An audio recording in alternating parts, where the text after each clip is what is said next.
I have never been in trouble on any level before. So sitting squarely on state land, he kept assuring me that he was calling the authorities, that he was calling the prosecuting attorney's office, and that I was going to be arrested.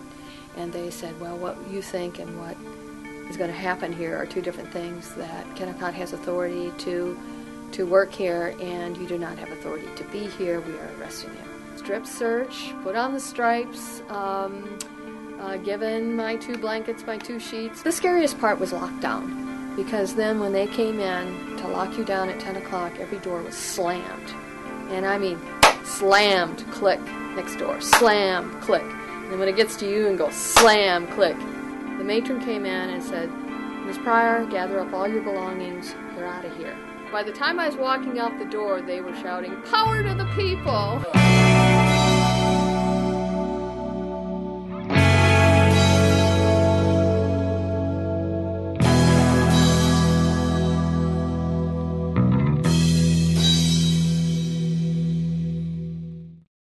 I go up to the plains a couple times a week, and sometimes more. And I was going out to the McCormick Wilderness to take a hike with my dog. So I had my dog with me. And generally what I do is I traverse through the state land area just to check on the actions. I belong to the Yellow Dog Watershed Preserve, and it's our job to monitor, and we've been monitoring them for their activities up there for about 7 years. So I would typically swing through the state land portion of it and see what's going on. So I was very surprised when I saw a bulldozer sitting right on state land where there has been no activity before. So at that point I got out and approached the bulldozer that was not running and the operator that was standing alongside of it, and just asked what was going on and what he was doing, and indicated that he was developing the fence line. He was brushing clear all of the trees to put the fence line that was going to cordon off the state land and cordon off Eagle Rock from the public. So this is state land. I was sitting squarely on state land. I had been out there 3 days before camping, and there was a rally out there on top of Eagle Rock, which made the news, and no one ever approached us and said, "You are trespassing." So I was doing my usual route, and then I was questioning this individual's work on state land, because I know that that permit is not fulfilled yet. They still have to get that EPA, even though they say they don't need it, they do need it. And so I was very surprised to find them there. So I just approached them, and he said he was waiting for some blueprints, and so there was a stump where he had quit his work, a root ball, and I went and sat on it. I said, "Well, I'll wait with you." At that point in time, he went and got security, and that was the start of it. And so, make it clear, you were not trying to block a bulldozer?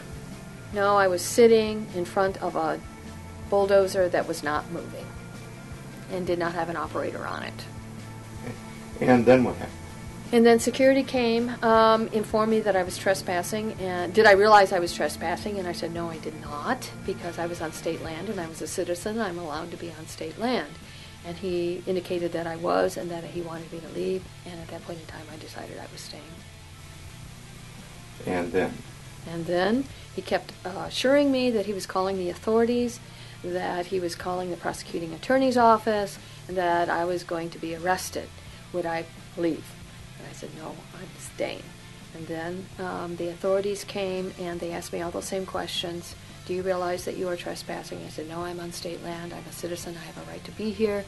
And they said, well, what you think and what is going to happen here are two different things, that Kennecott has authority to work here, and you do not have authority to be here. We are arresting you. So they asked me to leave one more time, and I refused, and they arrested me.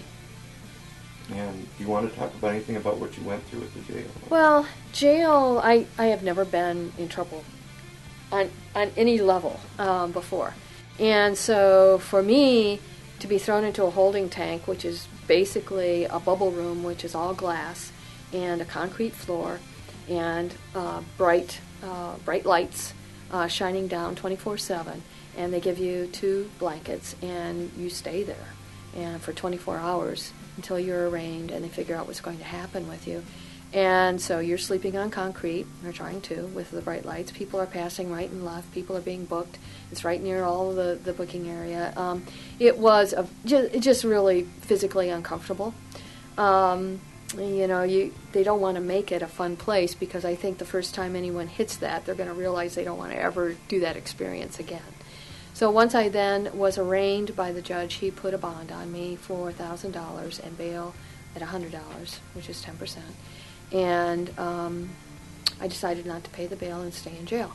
So then they moved me upstairs, strip search, put on the stripes, given my 2 blankets, my 2 sheets, my little hand towel, my toothbrush, toothpaste, and a comb, and a bar soap, and they put me into a cell block, which had 10 separate cells. So you did get your own space.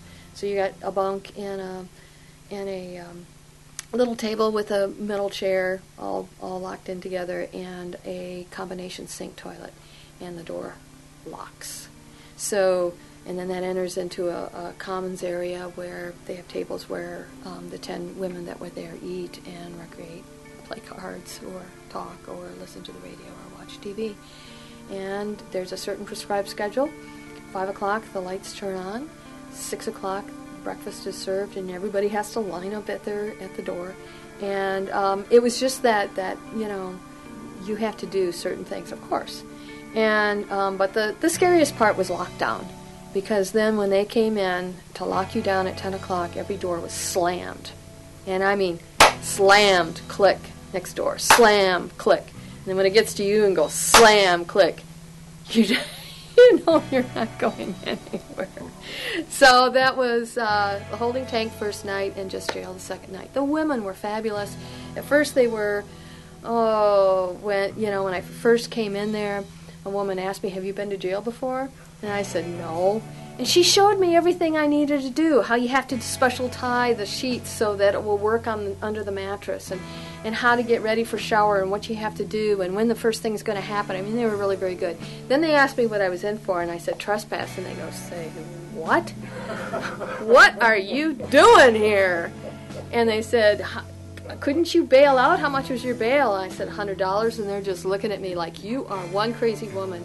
And they wouldn't look at me. There was one woman only that would talk to me for the longest time. I would be offended too, I guess, if I was in there, in jail serving my time, and this person came in that didn't have to be there, like it was a game or a vacation. I would be irritated by that too. But by the time I left, and the next day the judge called me in, the matron came in and said, "The judge wants to do your arraignment." And I says, "I've already been arraigned." "The judge wants to see you now." I said, "Okay, fine. Has my attorney been notified?" "I don't know anything about that. I need to call my attorney." Well, anyway, the judge, what he had done is he had reduced it to personal recognizance, which meant no bail, no bond. And I still didn't realize that I couldn't stay there. And I said I just needed to talk to my attorney. So then they took me back up to the cell block, and all the girls were going, "Whoa, what happened?" And we were discussing that. The matron came in and said, "Ms. Pryor, gather up all your belongings. You're out of here." And I said, "I don't want to go." She turned around to one of the women and said, "Well, Sue, have you ever heard that? This one doesn't want to go. What do you think about that?" And she's going, "Dateline's coming here. When Dateline comes here, I want to be interviewed. I can tell you all about this place." And by the time I was walking out the door, they were shouting, "Power to the people!" I mean, so that's how that went. And to be clear, it was because you were wanting to prove a point that you Absolutely. didn't think you should have been arrested. If I was going to be arrested, it was going full shot. And it was kind of more or less jail overcrowding that you being kicked out. I don't think they wanted me in jail. It wasn't overcrowded. They did not want me there.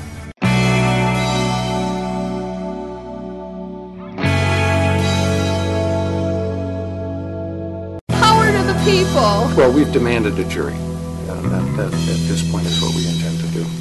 Take it to 6 people.